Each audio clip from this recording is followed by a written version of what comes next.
William Godwin's Juvenile Library, an exhibition at the New York Public Library.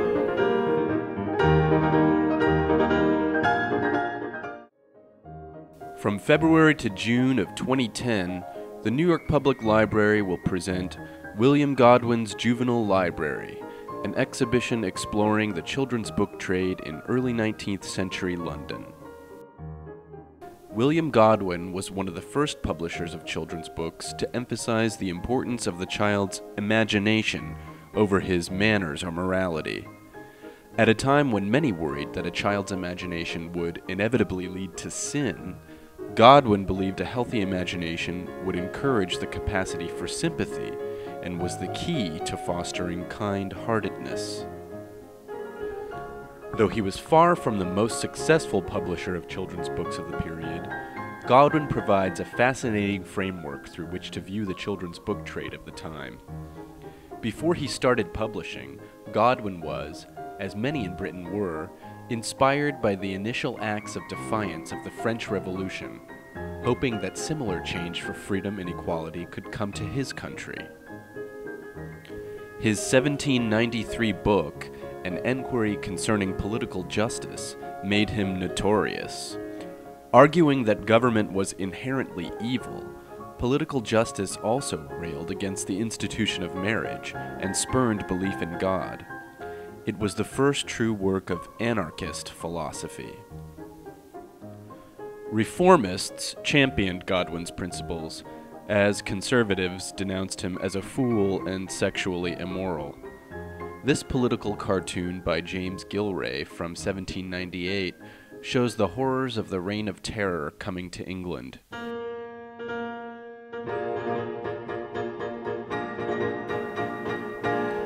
In case you missed him, here's Godwin, as a miniature donkey, in the middle of it all, holding a copy of Political Justice.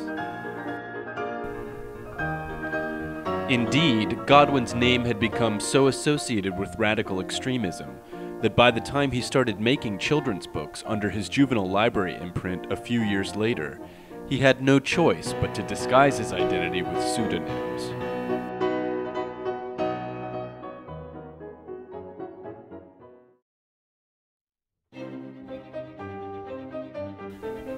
As the exhibition unfolds, the interesting hows and whys an anarchist philosopher would make children's books are only enhanced by the presence of William Godwin's extraordinary family. His first wife was the pioneer feminist Mary Wollstonecraft, whose 1792 Vindication of the Rights of Woman was the first work of its kind, arguing for equality between the sexes.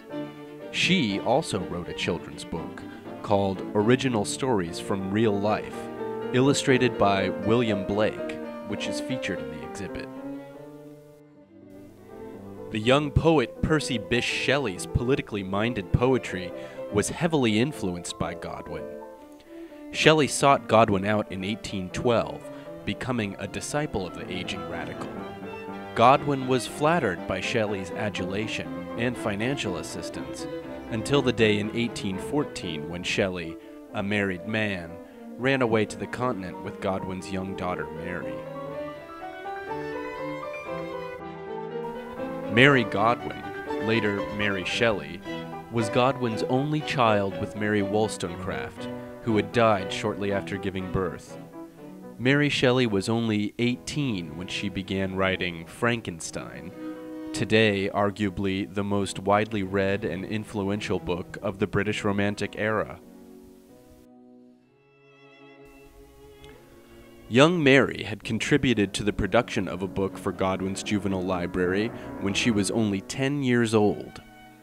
Mounseer Nontongpaw was a comic poem based on an old vaudeville act and featured art by William Mulready.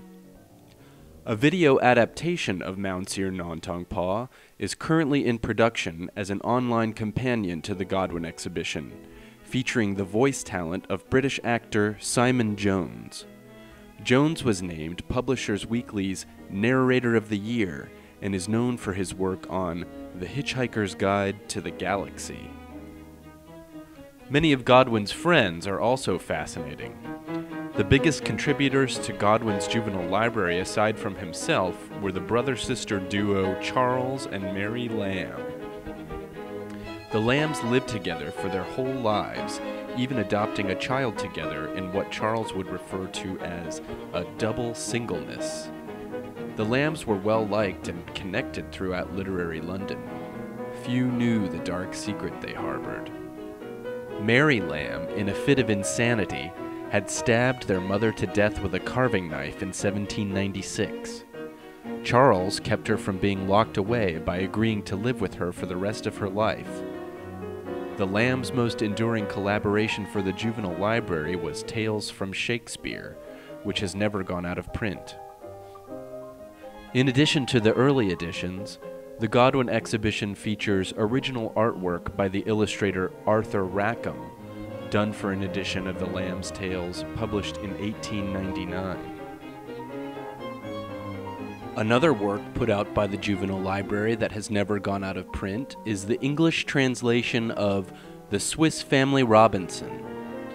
Translated by Godwin's second wife, Mary Jane, Swiss Family Robinson was highly popular and endlessly imitated. The exhibition traces the cultural trajectory of the story, from its origin as a family version of Robinson Crusoe, to the 1960 Walt Disney theatrical version, to the 60s sci-fi comic book Space Family Robinson, to that comic book's TV adaptation, Lost in Space, which in turn influenced many such space operas, including Star Trek, which it predated by almost a year. In addition to works published by Godwin's firm, the exhibition features a selection of books by other publishers of the time, showing examples of both the moral tales against which Godwin argued, and a handful of works selected for their aesthetic appeal.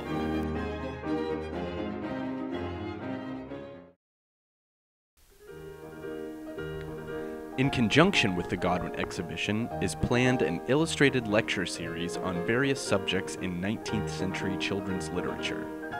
Presentations by top scholars of the field, aimed at a general audience, will be held at the library, making integral use of visual aids, including projected images and, when possible, actual rare library materials.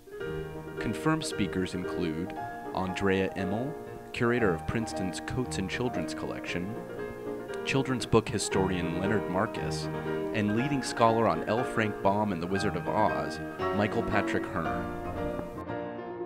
The lecture series looks forward from Godwin because, whether they were aware of it or not, the best and most memorable children's writers of the later 19th century followed in his footsteps, in service of young imaginations.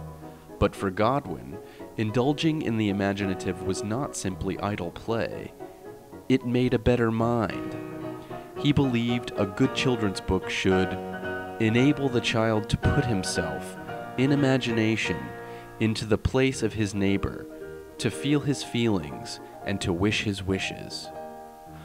While many of his contemporaries were afraid that children's imaginations were dangerous to encourage, Godwin posited that instead, imagination is the ground plot upon which the edifice of a sound morality must be erected.